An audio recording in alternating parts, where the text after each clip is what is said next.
చూసుకున్నట్లయితే ఎక్కువ శాతం అంటే సోషల్ మీడియాలో అయితే ప్రచారం జరిగింది. అటు వైసీపీ కావచ్చు, ఇటు కూటమి నేతలు గాని.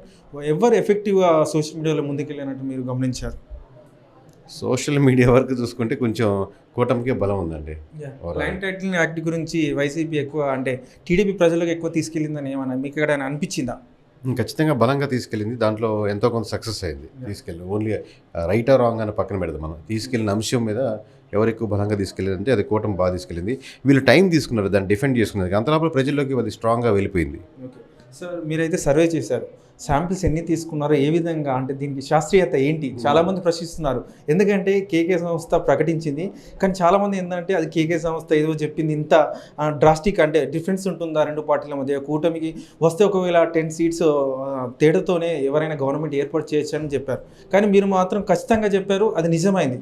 ఎలా చేశారు? శాస్త్రీయత ఏంటి మీ సర్వే? అంటే మనం 4 లేయర్స్ ఆఫ్ సర్వే చేస్తాం సార్. మనం ఇనిషియల్గా విలేజ్ వారీ శాంపుల్స్ కావాలి, సర్వే కావాలని అప్రోచ్ అయినా లేకపోతే మనల్ని అప్రోచ్ అయిన ఎమ్మెల్యేలకి విలేజ్ వారీ కావాలి అంటే మటుకు 4 లేయర్స్ చేస్తాం. ఇనిషియల్గా ఏంటంటే మనం ఒక 500 to 1000 శాంపుల్స్ ఆల్రెడీ తీసి పెట్టుకొని ఉంటాం. ఆ రిపోర్ట్ ఉంటుంది. అలాగే మనకు డేటా సైన్స్ అని మనకు ఎమోషన్స్ని డేటాగా కన్వర్ట్ చేసి ఆ డేటాని మనం ఎలా ఉంటుందని విలేజ్ వారీగా మండల వారీగా అనలైజ్ చేసిన ఒక డేటా ఉంటుంది.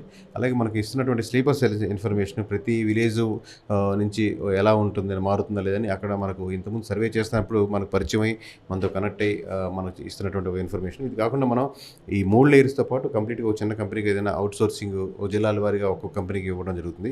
ఈ 4 కరెక్ట్గా ఉన్నాయి, ఒక విలేజ్ వారి వెరిఫై చేసుకుంటే కరెక్ట్గా ఉందనుకుంటే దాన్ని మనం ఫైనల్గా రిపోర్ట్ చేసి మనం ప్రజెంట్ చేయడం జరుగుతుంది. ఇదే క్రమంలో చిన్న చిన్న మండలాల వారీగానో లేకపోతే కుదిరితే ఒక హై లెవెల్లో రిపోర్ట్లో చుట్టుపక్కల కూడా వెరిఫై చేస్తుంటాం కాబట్టి ప్రతి ఒక్కటి అనలైజ్ చేసి ఒక్కొక్క నియోజకవర్గాన్ని జల్లెడ పట్టినట్టు పట్టి ఒక్క నియోజకవర్గం ఫైనల్గా చేయాల్సి వస్తుంటుంది.